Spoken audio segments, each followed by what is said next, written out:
و توی انجام میدهند با همین فرمها. آیا همینجا یک طلاق همین نکاح دا واقع می شود یا نی؟ گفته سوال زاده است. اگر شما یک طلاق گفته باشین، من میگم 3 طلاق می شود. شرمندگی است، باور کنین، عیب است. این لباس ما و شما نیست. اگرچه ما و شما ملال شیم از این سخنها، بیایید خانه پیغمبر خدا را ما برای شما حکایت میکنم. بنی تمیم گفتگی یک قبیله بود. پیش پیغمبر، پیش عایشه آمدن، مادر ما و شما، زن پیغمبر خدا آمدن و حضرت عایشه وقتی که میگه لباس های این بنی تمیم دید که خیلی شفاف بود، خیلی تنوک بود، یعنی بدن نما بود، میگه حالت حضرت خیلی تغییر یافت و گفت این کنتون مؤمنات فلیس هذا بثياب المؤمنات. ای مادرای عزیز، گفت اگر شما دعوا کنین که ما مسلمان هستیم، ما مؤمن هستیم، این لباسی که شما در بر کردین، این نشانه مؤمنی و مسلمانی شما را نشان نمیدهد. این نشانه اون نیست که تو دعوا کنی، دعوای تو دروغ است، تو مسلمان نیستی، تو مؤمن نیستی وقتی این لباس ها را تو در بدن خود میکشی. تازه عروس میگوید یوسف قرضاوی در فقه معاصرش میارد در باب لباس زنها. یک تازه عروس پیش عایشه صدیقه آمدند و میگه در بدن شاید که همین لباس های پرده هایی که امروز خواهرای ما و شما را شرمنده کردند، اینا را از ملک غرب برای ما و شما آوردند که اینها بپوشند، اینا مثل ما پیرو شوند، اینا مثل ما دوزخی شوند. همچنان لباس میگه در برش بود. حضرت عایشه چی گفتند؟ حضرت عایشه گفتند لم تؤمن بصورت نور امرأة تلبس هذا. حضرت عایشه گفتند ای خواهر عزیز، گفتند اگر این لباسی که تو در برداری، این لباس کسایی می پوشد که به سوره نوری که در قرآن خدا فرستاده است به سوره نور ایمان ندارد. ما مردها در زندگی با زنها نیک باشین، خوب باشین، معامله نیک کنین. در زندگی وقتی که شما زن در نکاح خود در آوردین، خداوند میگوید با آنها معامله خوب کنید، با آنها زندگی نیک را انجام دهید. فاین کریهتموهن، بین در دوام خدا چی میگوید؟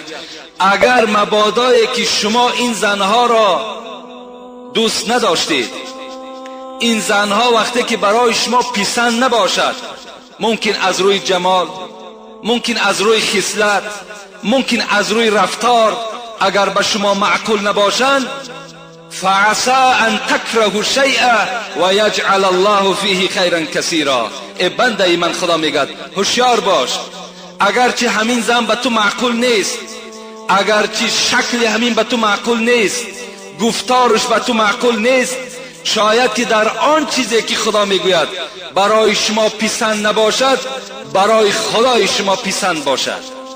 شاید که همین زنی که خوب صورت نیست، خوب رفتار نیست، شاید که همین زن برای شما فرزندهای بهترین تولد کند.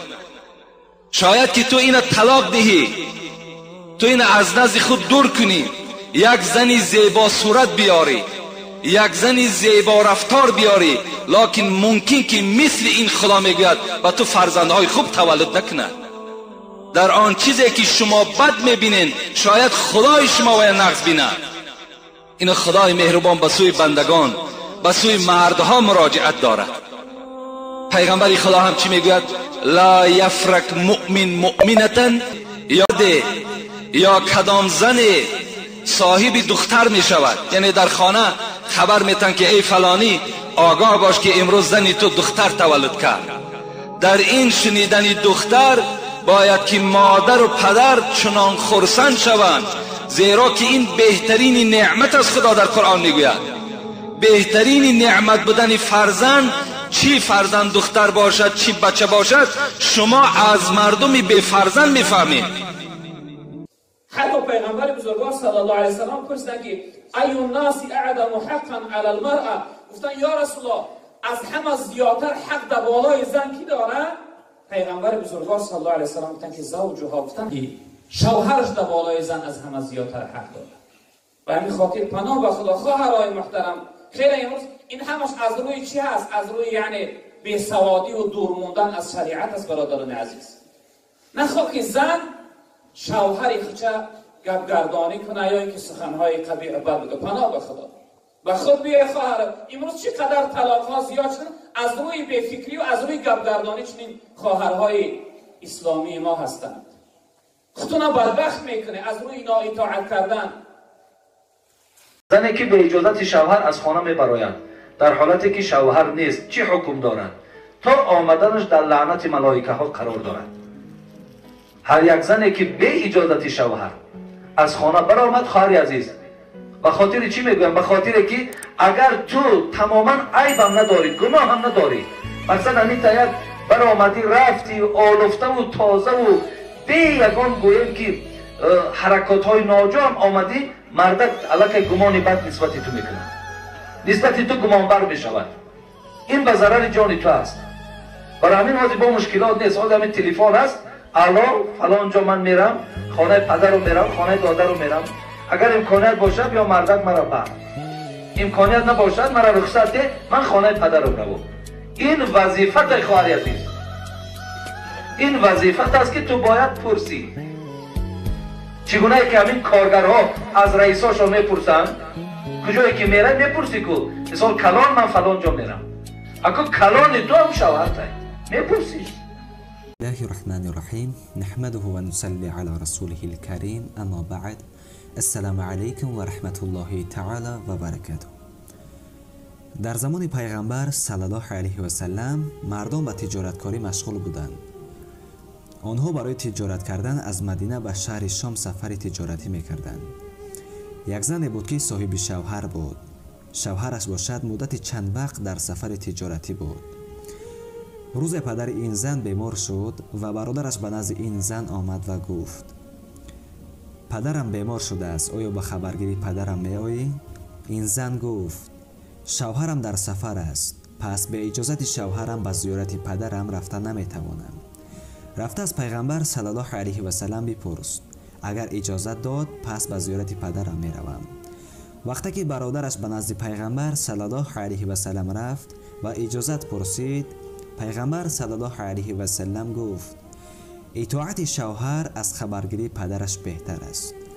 زن باشد از ترس خدا به خبرگیری پدر بیمارش نرفت، زیرا شوهرش در خانه نبود که اجازت گیرد. از بین سالها، ماهها و روزها گذشت. یک روز دیگر برادر این زن با آب چشم آمد و گفت: اکنون پدر بیمارمون از عالم گذشت، آیا در جنازه پدرمون اشتراک میکنی؟ زن چنین جواب گفت: شوهرم در خانه نیست که اجازت پرسم. رفته از پیغمبر صلی الله علیه و سلم بپرس، اگر اجازت دهد پس رفته در جنازه پدرم اشتراک میکنم. وقتی که برادرش رفت از پیغمبر صلی الله علیه و سلم پرسید، پیغمبر صلی الله علیه و سلم گفت: اطاعت شوهرش را کند بهتر است از آن که در جنازه پدرش اشتراک کند. زن باشد سخن پیغمبر صلی الله علیه و سلم را قبول کرد و در جنازه پدرش اشتراک نکرد، زیرا شوهرش در خانه نبود که اجازت پرسد.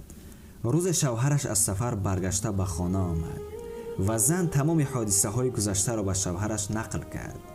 شوهرش گفت: چرا در جنازه پدرت اشتراک نکردی؟ زن گفت: برای آنه که تو نبودی که تا اجازت گیرم. از پیغمبر صلی الله علیه و سلم پرسیدیم، آن حضرت صلی الله علیه و سلم اجازت ندادند، پس برای همین نرفتم. شوهر این زن باشد به نزد پیغمبر صلی الله علیه و سلم رفت و گفت: ای پیغمبر صلی الله علیه و سلم، چرا زنی من را اجازت ندادی که به جنازه پدرش رود؟ پیغمبر صلی الله علیه و سلم گفت: پدر این زنی تو به نهایت آدمی گناهکار و خطاکار بوده است، اما به خاطر آنه که این دخترش شوهرش را اطاعت نکند و به اجازه او به جای نمی رود و کاری را نمی کند، پس پروردگار گناه پدرش را بخشید و داخل جنتش گردانید. اکنون خواهران عزیز، خود بیاندیشید و احترام خود را نسبت شوهران خود بهاگذاری کنید.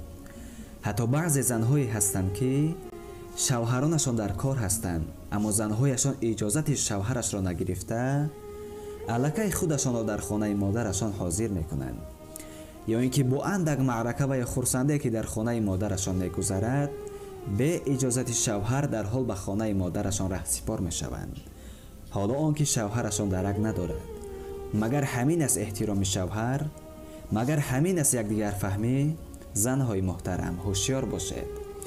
پیغمبر اکرم صلی الله علیه و سلم می‌فرماید اگر از زیر قدم شوهرانتان تا بالای سرشان چرک و زرداب باشد، اگر با زبانهایتان تازه کنید، تا به حال احترام و حق شوهران را به جای آوردگی نیستید. برادران عزیز و خواهران عزیز، باقی خداحافظ. مرد به همسرش رفتاری بد میکرد، دائما قلبش را میشکست. روزی به همسرش میگوید که در حال دسترخوان آماده کند. زن دسترخوان را آماده میکند، خوراک را نزد شوهرش میگذارد. مرد به خوراک خوردن آغاز میکند. خوراک به نمک آمده بود. پس از چند لقمه از همسرش نمک میپرسد. همسر به مرد میگوید تو خوردن گیر، من نمک را میآورم. مرد پس از هر لقمه صدا میبرارد نمک کجا شد؟ نمک کجا شد؟ زن هم صدا میکند حاضر میآورم. مرد به همین طور خورده سیر میشود. مرد به فکر میدراید که قلب همسرش را باز شکسته است و همسرش را نزد خود میخواند و عذر پرسی میکند. زن بعد چند لحظه نمک را به مردش دراز کرده میگوید مرحمت گیرید. مرد میگوید پس از تمام کردن خوراک نمک چی لازم است؟ زن میگوید بعد قلبم را شکستن عذر پرسی چی لازم؟ عذر پرسی به مثل نمک است که پس از سیر شدن به دسترخوان می آید. دوستان عزیز، کوشش کنید که قلب همسر را نشکنید. قلب محبت است و تنها محبت می خواهد. شوهر حقیقی آن است که به جای شفقت شفقت جا می کند، به جای اشک چشم عشق صمیمی می بخشد.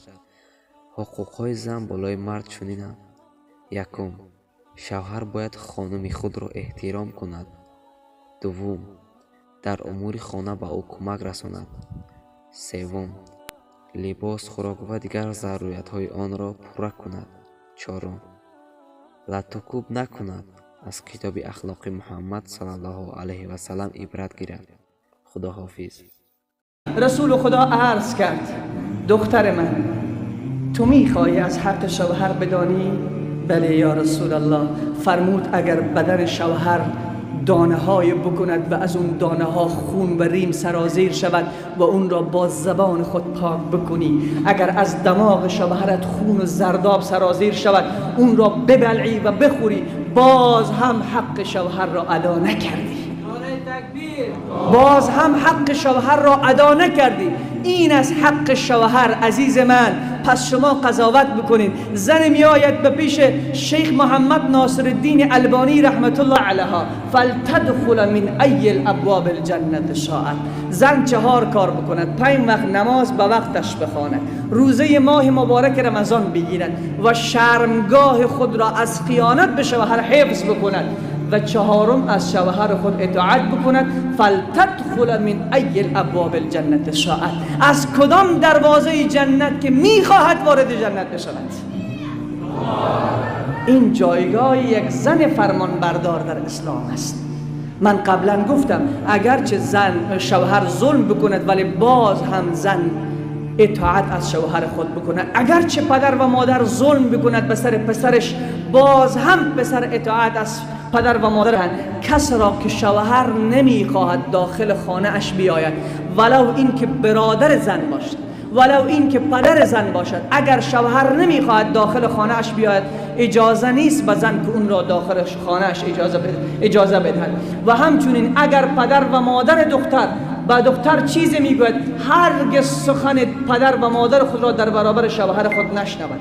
اگر بدگویی شوهر را میکند پدر و مادر زن، دختر با دختر چیزی میگوید، هرگز سخن پدر و مادر خود را در برابر بدانند، اسرار شوهر را فاش نکنند، به پدر و مادر شوهر دشنام ندهند، به خود شوهر دشنام ندهند. کس را که شوهر نمیخواهد داخل خانه اش بیاید، ولو این که برادر زن باشد، ولو این که پدر زن باشد. اگر شوهر نمیخواهد داخل خانهش بیاید، اجازه نیست به زن که اون را داخل خانهش اجازه بدهد. و همچنین اگر پدر و مادر دختر با دختر چیزی میگوید، هرگز سخن پدر و مادر خود را در برابر شوهر خود نشنود. اگر بدگویی شوهر را میکند، پدر و مادر زن نباید قبول بکند، چرا جایگاه شوهرش بالاتر از جایگاه پدر و مادرش است. این حقهای خیلی لازم است. از اون به بالایی که توان مالی شوهر ندارد، شوهر خود را مجبور نسازد که به من لباس درست بکن که از توان و طاقت تو بالا هست. اگر این کار را میکند، در صف ظالمان و مجرمان روز قیامت حشر میشه.